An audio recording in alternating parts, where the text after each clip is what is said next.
Bandam, papatayin natin sila. Ha? Papatayin natin sila, Bandam. Meron ng 1.42 billion. So mataas po, ano mga kabayan po natin. Siguro mas maganda kung ipakita ko po sa inyo yung ginawa ko pong tabulation.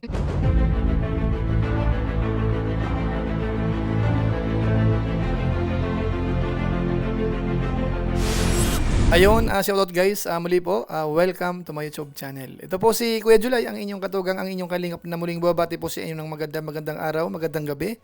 Sang panigman po tayo ng mundo naroon at sa araw na ito, panibagong vlog po tayo. Pag-uusapan po natin yung patungkol po sa channel po ni Daddy Frankie at saka po ni Pugong Biyahero. Dahil ngayon po ay February 24, ilang days na lang bago mag-end of the month, alamin po natin sino nga ba ang mas malaki ang views po sa kanila. At alam niyo po ba, na hindi lang po yung mga dating viral ho nila, yung nagdadala po ng kanilang channel. May mga bago po silang binablog na kung saan ay malaki din po yung views. Alamin nyo po yan maya-maya ng konti. Pero bago po yun, siyempre paalala po muna si Kuya July. Baka sakaling meron po ditong hindi nakasubscribe sa ating YouTube channel, huwag natin kalimutan, July Paunil. Tapos pakipindot lang po yung notification bell button para lagi po tayong updated sa aking mga video upload. Tapos yung ating Facebook page po, July Paunil 2.0, pwede po nating i-follow at saka po pwedeng i-like. So maraming salamat po sa inyo at wag po nating kalimutan, mga Team Kalingap, pwede po nating suportahan. Lalo na po si Kuya Bal Santos Matubang at saka po si Kalingap Rob. So maraming salamat po sa inyong lahat. Ngayon tuloy na po tayo, pag-usapan na po natin itong patungkol po sa statistics ng channel po ni Pugong Biyahero at saka po ni Daddy Frankie. Na alam naman po natin, sila po yung pinakamataas ang views po doon sa mga nakaraang review po natin. At talagang tuloy-tuloy po yung pagtaas. So sa pagkakataon pong ito, dahil nga po malapit na mag-end of the month, so alamin ho natin yung status nila. Sino ho ba ang mas malaki ang views ho? Si Daddy Frankie o kaya si Pugong Biyahero? So para hindi na po magtagal, diretso po muna tayo sandali doon sa channel po nila. Tapos pupuntahan ho natin yung statistics ng kanilang YouTube channel. Panoorin po natin ito. Unahin po muna natin yung channel po ni Daddy Frankie. Tingnan po natin yung mga upload niya po. So dito makita natin, meron po siyang 27,000 views 3 hours ago. Tapos 53,000 views 8 hours ago. Pero ang mataas po dito ay yung patungkol po kay Angela. Ayan. 326,000 views 22 hours ago. So meaning po, hindi na lang po kay Oliver ang trending po ni Daddy Frankie. Tapos bukod po dyan, may mga upload dito. 93,000 na views 1 day ago. Tapos 64,000 views 1 day ago. Pero ang isa pa pong mas mataas, ito po yung dating guro na nawala sa sarili. Ayan po, viral din po ito. Napanood ko po ito. 352,000 views 1 day ago. Mamaya siguro kukuha po tayo ng konting clips po dito. Kasi viral po yan. Yung isa naman, 130,000 views 2 days ago. Tapos yung iba po dito, merong 73,000 views 2 days ago. Tapos isa pa pong viral ni Daddy Frankie. 538,000 views 2 days ago. Yung ano po ito, yung kay Angela pa rin po ito mga kabayan po natin. So, lumalabas po dito, may mga ibang viral na po si Daddy Frankie. Hindi na lang po kay Oliver lumalabas yung mga views niya sa ngayon. Ano po? So, ngayon naman pupunta natin si Pugong Biyahero. Ang kanya mga latest upload naman po dito, meron siyang 270,000, 22 hours ago. Kay Chris na po yan. Tapos dito ho, yung sa katutubo po ito, 237,000 views 1 day ago. So, maganda rin po. Viral din po ito. 237,000 views. Yung isa po dito, 212,000 views 2 days ago. Ganun din. Hindi po ito kay Chris na. Pero malaki po yung views. Tapos meron dito po, 3 days ago, 250,000 views. 3 days ago yan. Kay Chris na po yan. Siyempre, si Chris na yan eh. Tapos dito naman, si Chris na uli. 336,000 views 4 days ago. Tapos itong isa naman po, 251,000 views, hindi po ito kay Chris na. Pero maganda rin po ang views. Ganon din po sa isa pa, yung sa Gia sa PB House, ano? Bali, 287,000 views 6 days ago. Tapos 340,000 views 7 days ago. Kay Chris na po uli. Pero hindi na po sa buong Chris na ho. May mga iba na hong nahalo din kay Pugong Biyahero. Ganon din po kay Daddy Frankie. So ngayon po, diretso na po tayo sa statistics ng kanilang channel. Unahin po natin si Daddy Frankie. Ang kanyang video views po the last 30 days ay umabot po ng 19 million. Tapos yung kanyang added subscribers naman po, for the last 30 days ay nasa 4,000. Tapos yung bilang po ng kanyang subscribers, umaabot na po ng 1.46 million. Tapos total views nasa 359,372,638.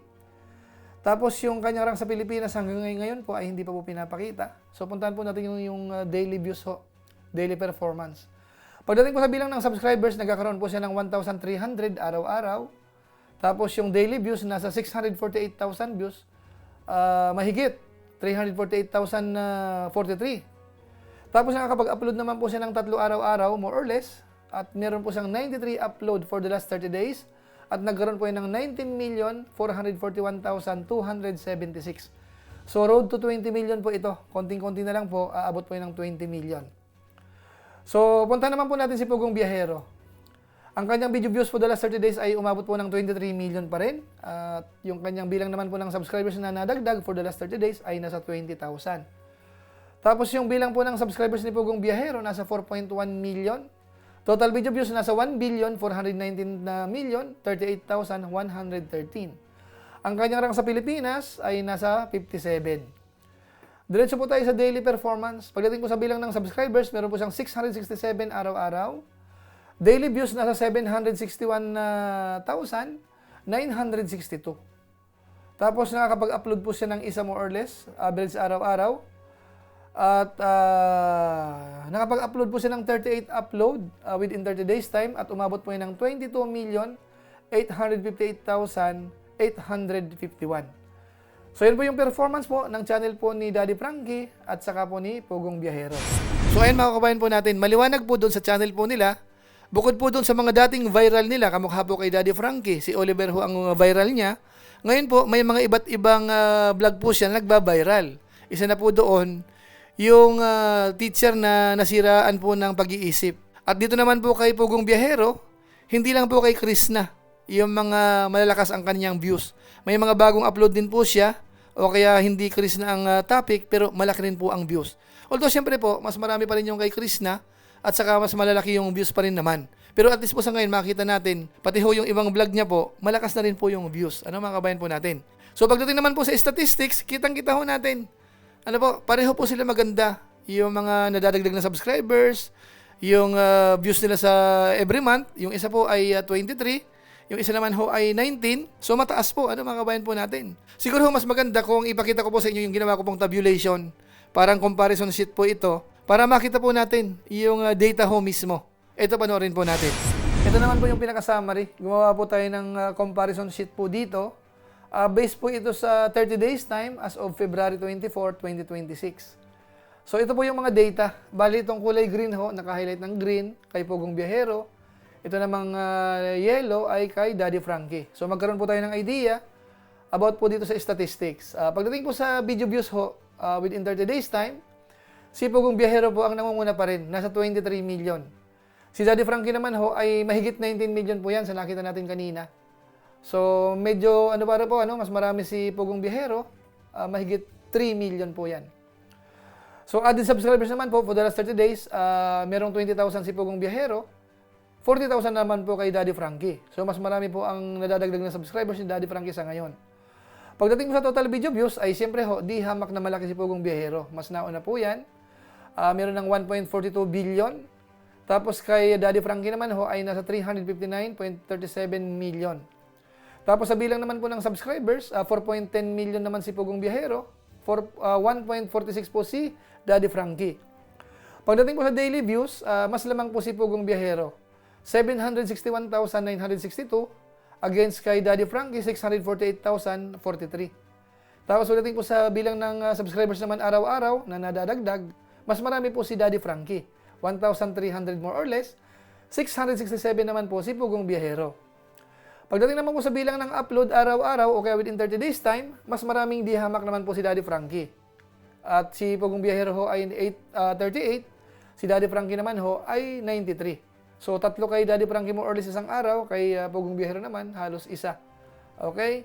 Pagdating naman po sa rank or country rank, si Pugong Biyahero pang 57 po yan. Si Daddy Frankie ho ay hindi po pinapakita. Yung kanilang channel naman po, mas naunang ginawa po yung kay Pugong Biyahero. 2016 pa po yan, August. Tapos si Daddy Frankie naman, November 2021 lang. So yan po ang latest update po dito sa statistics ni Daddy Frankie at saka po ni Pugong Biyahero. So yan po mga kababayan po natin, yun po yung pinaka-summary ho, ano. So kitang-kita po natin dito, mas malaki pa rin po si Pugong Biyahero pagdating po sa video views for the last 30 days dahil nasa 23 na po siya, tapos si Daddy Frankie naman ho ay mahigit 19. Wala pa pong 20 million, pero at least hindi naman ho lumalayo. So pagdating naman po sa mga bilang ng subscribers na nadadagdag buwan-buwan o kaya for the last 30 days, lamang naman po si Daddy Frankie. Ibig sabihin, mas marami pong nadadagdag sa ngayon si Daddy Frankie compared kay Pugong Biyahero. Pero siyempre po yung mga data pagdating sa bilang ng subscribers, total video views, malayo ho yung agwat ho nila. Kasi si Daddy Frankie ho ay bago-bago pa lang ho. November 2021 yung kanyang channel, tapos si Pugong Biyahero naman ho ay August 2016. So normal po yon. Pero pagdating po sa mga latest views at saka mga subscribers na nadadagdag, hindi sila masyado nagkakalayo po. Kaya masabi lang po natin dito, congratulations po sa kanilang dalawa. So alamin na lang po natin siguro sa end of this month kung sino po ang mas malaki po ang views po. So muli, congratulations po sa dalawa.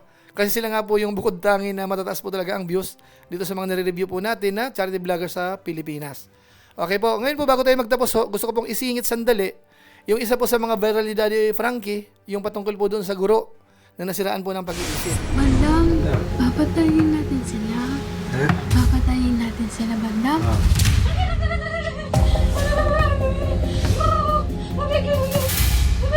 Tita, wala na, hindi na ikaw yan. Tita! Tita! May pupuntahan tayo dito na isang teacher, 29 years old pa lang, lisensyadong teacher. Ay inalapit po mismo ng ating butihing Vice Mayor. Nagabala pa kayo. No, it's okay. Alam mo kasi ma'am, nung nagpunta kami dito, nalaman namin yung kwento ng buhay mo yung nangyari sa'yo. Salamat po Yeah. So, maraming na-touch ng mga kababayan natin. Alam mo naman, ma'am, na... Nag-viral po ako. Ay, napanood mo. Napanood po namin ng palangkin. Ano yung feeling mo, ma'am, nung napanood mo na nag-viral ka? Masaya naman po kasi maraming nakapanood ng story ko. Yes, maraming nagmamahal sa'yo. Gaya ng sinabi ko, syempre, napaka-importante rin sa aming mga magulang yung teacher. Ano po? Kaya bumalik kami rito para ibigay itong mga request mo. Salamat po. So ayan po mga kababayan po natin. Nung napanood ko po yan, akala ko mahirap kausap yan nung sa part 1. Pero doon po sa part 2, nakita natin, nagsisikap po siya. Willing po siyang gumaling. At nanonood po sa mga vlog po ni Daddy Frankie. At malaki po yung senyales na siya po ay gagaling. So abangan po natin yan. Isa po yan sa mga bagong viral po ni Daddy Frankie. Ano po? Dito naman po kay Pugong Biyahero. Pasensya na po kayo kasi hindi po natin pwedeng reaksyonan po yan. Dahil meron po siyang panawagan na yung mga vlog niya po ay hindi mo na pinapareaksyonan. Ano po? So dito lang po tayo sa mga statistics na kung saan naman ginagawa po natin sa matagal na panahon na. Mahigit 5 years na more or less na ginagawa po natin ito. So pasensya na lang po doon sa ilan na baka gusto ring maisingit natin dito. Hindi po pwede. Ano po? So yun lang po muna siguro ang ating channel review po sa pagkakataong ito. Dito sa channel po ni Pugong Biyahero at saka po ni Daddy Frankie. Maraming salamat po sa inyo. At kung inyo po itong nagustuhan, pwede naman po nating i-share. So muli, ito po si Kuya Julay, ang inyong katugang, ang inyong kalingap na pansamantalang nagpapaalam po muna. Kita-kita ulit tayo sa mga susunod ko pang vlog. Maraming salamat sa inyong walang samang pagsuporta po sa ating YouTube channel. Pagpalain nawa kayo ng Diyos, mabuhay tayong lahat. God bless. Bye-bye.